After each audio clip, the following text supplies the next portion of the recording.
Make no mistake, all of these judges trying to stop President Trump from keeping his promise to the American people is simply part of the blueprint of the corrupt Democrat machine. The Biden administration, it purposely aided, abetted, and incentivized an invasion of millions of people for the sole purpose of ensuring that Democrats would never lose another election again. This week alone, judges across the country ruled against President Trump in at least 11 different lawsuits. These judges, they continue to stand in the way of Trump's efforts to deport violent, illegal alien criminals. Think about this. Just think about it. The new Democratic cause is protecting the rights of killers and rapists who invaded this country. And it's all hidden under the guise of humanity. Democrats, they weren't building a nation when they allowed all of these tens of millions of people in and not vetting them, right? They are engineering a permanent majority. The Democrat plan, it's in full swing. Overwhelm the courts and then delay justice for years. So by the time anyone gets a hearing, you know, they didn't care about vetting them when they came in, but oh, now everybody needs due process when they go out. These people, they're already will be card-carrying voters. And then the ultimate plan, the electoral map, will be redefined. All of this is weaponized compassion in the name of equity. But we are a nation of laws that must be followed. Otherwise, all of this manufactured chaos, it will continue. These radicals who are fundamentally, they hate America. They truly believe that the end justifies the means. They know they are basically tearing up the Constitution with everything they do, right? And no one is immune from this malignant ideology. Not even judges, not even judges. Milwaukee County Circuit Judge Hannah Dugan, she was arrested by the FBI on Friday for allegedly helping a violent illegal alien avoid ICE agents by concealing his court appearance on the public docket. And then she allegedly guided him out of a secret exit door where then he ran from immigration officials, but thank God he was caught.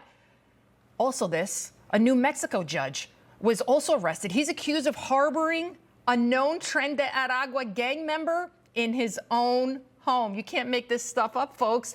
Judges, they're supposed to be the arbiters of right and wrong, right? I mean, Lady Justice's blindfold. It's supposed to symbolize impartiality. But it seems that all of these judges, all they care about is ruling against President Trump.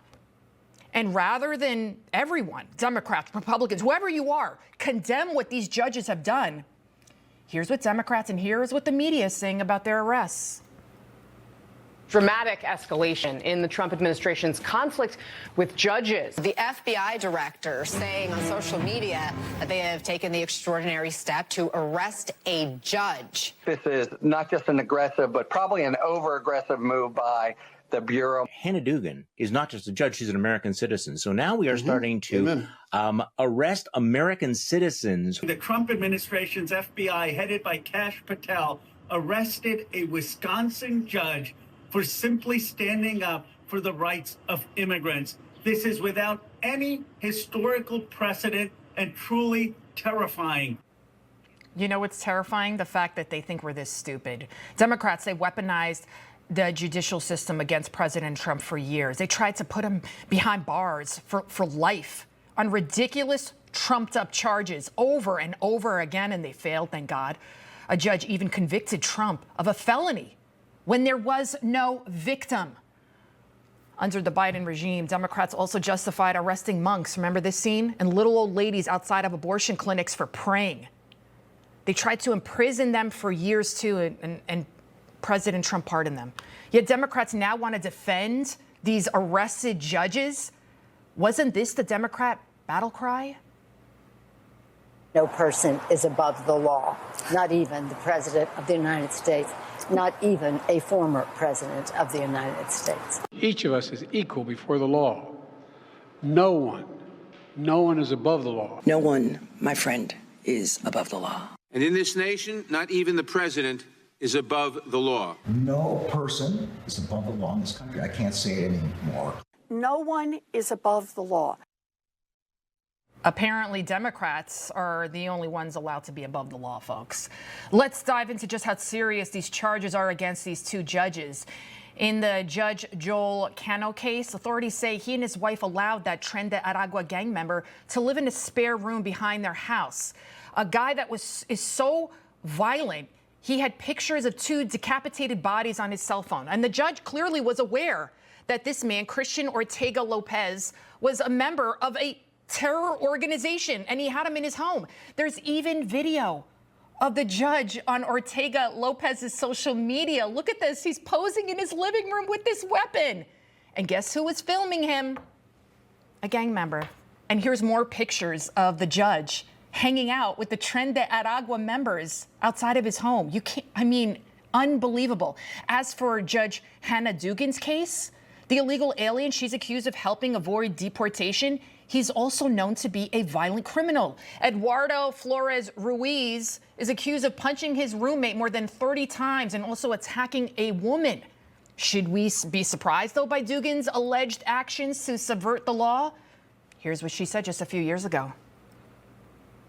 The rule of law is how we address our social issues, how we address our disputes, but also how we grow as people.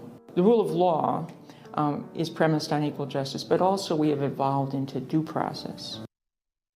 Due process? Where was the due process for Laken Riley, Jocelyn Ngare, Rachel Morin, just to name a few? The media ignoring their preventable and brutal murders. The Media Research Center finding that ABC, CBS, NBC devoted 143 minutes to Marilyn Mann, you know, that's Abrego Garcia, and only 12 seconds to Rachel Morin.